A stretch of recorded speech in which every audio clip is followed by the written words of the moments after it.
So here is the new problem. We need to find the factorial of a number. What is a factorial first of all? Basically, factorial is nothing but it is denoted by this number and then an exclamation which is equal to, if example, let's say a factorial of 4. What does it mean is like 4 into 3 into 2 into 1. If we say factorial of 5, so from 5, decrease the value by 1 and then multiply it each time. So if the factorial of 5 is 5 into 4 into 3 into 2 into 1.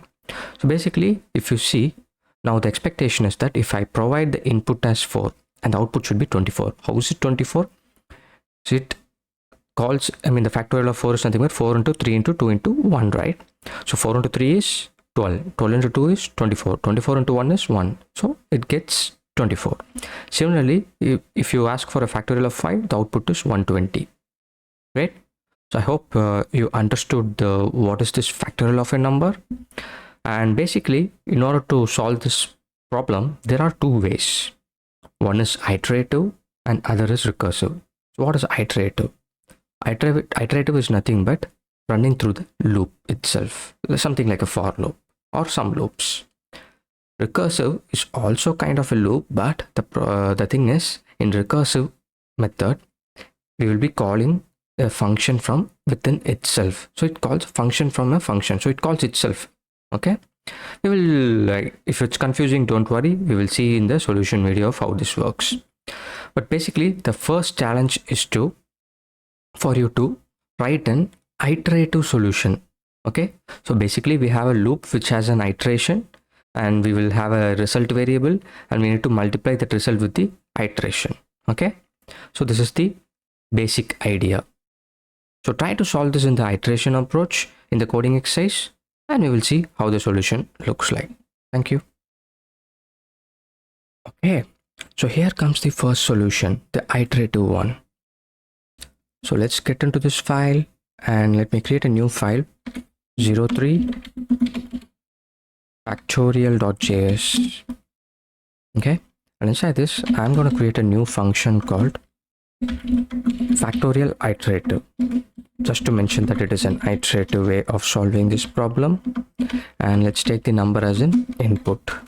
Now inside this, what we will do is, let's initialize the result variable to 1.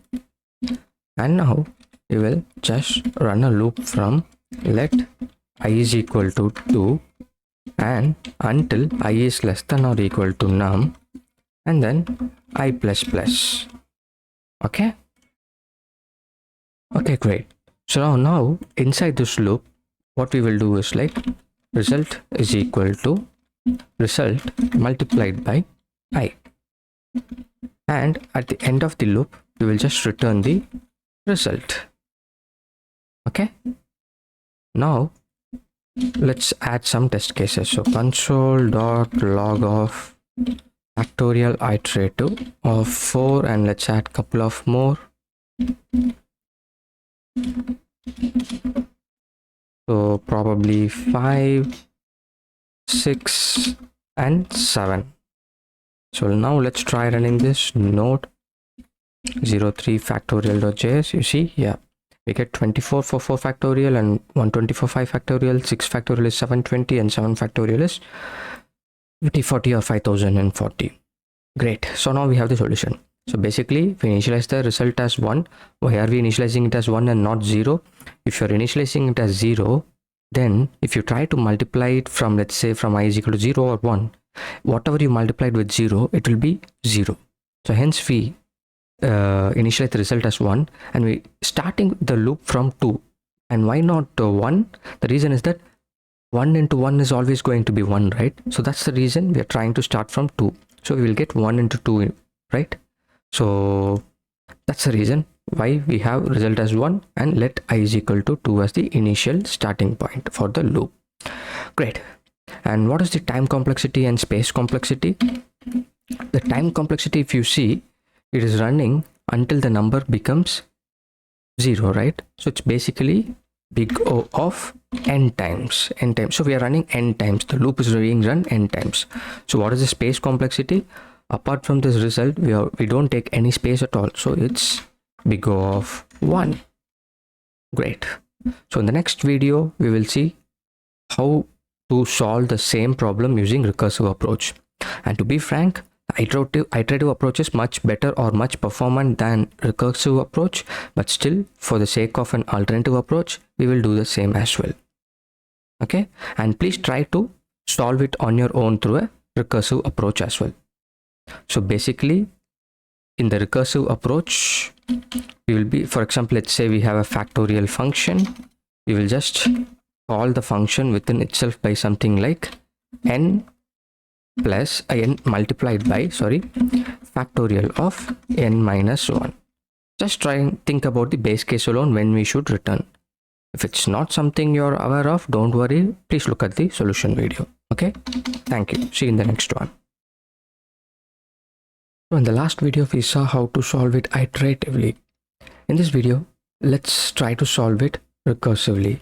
It's going to be really simple, but like sometimes people have this difficulty in understanding recursion, but the core logic is really simple. I will try to explain as much as I could. Okay, so let's create a new function, and this time I'm going to name it as, rather than iterative, I'm going to call it as factorial underscore recursive. And let's say we also receive the number. Now what we will do is, like, if you remember, factorial is nothing but it calls itself. So at the end we will just return num multiplied by factorial recursive of num minus 1. What will happen? We will say, let's say I'm passing 4. This time it will call 4 into factorial recursive of num minus 1 is 3. So this in turn will come and call 3 into factorial recursive of 2, which will again call 2 into factorial recursive of 1, which will again call 1 into factorial recursive of 0, which will again call 0 into factorial recursive of minus 1. So you see, it keeps on going. What do we need here? We need to have a base condition so that we can stop it. Else this will just keep on running, and at the end you will get maximum call stack size exceeded error. So in order to prevent that, we need to have a base condition. This base condition is where the recursion call stack ends. So for this step, what we will do is, like, we will say if number is equal to 1, whenever the number becomes equal to 1, we will just return 1. Okay, to be frank, that's all the solution is all about. Let's try running this. So rather than iterative, let me change it to recursive. Okay, so let's try running this program again.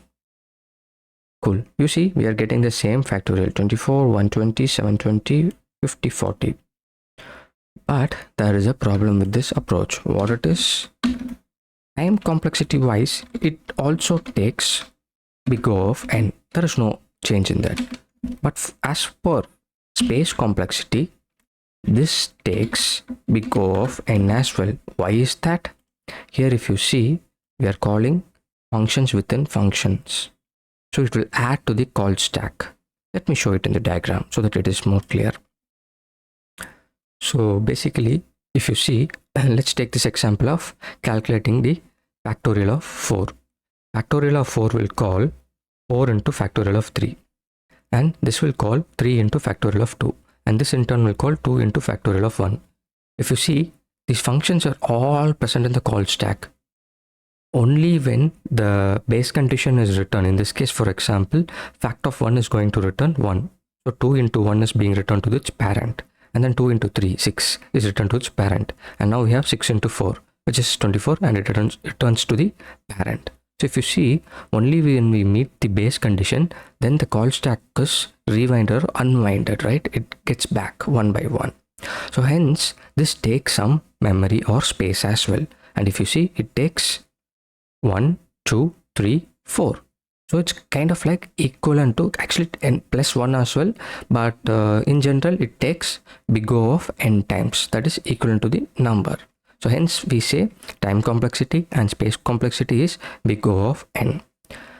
One important thing to note is that you shouldn't forget this base condition in any of the recursive functions. Okay, cool. I hope you understood this recursive approach. So see you in another video.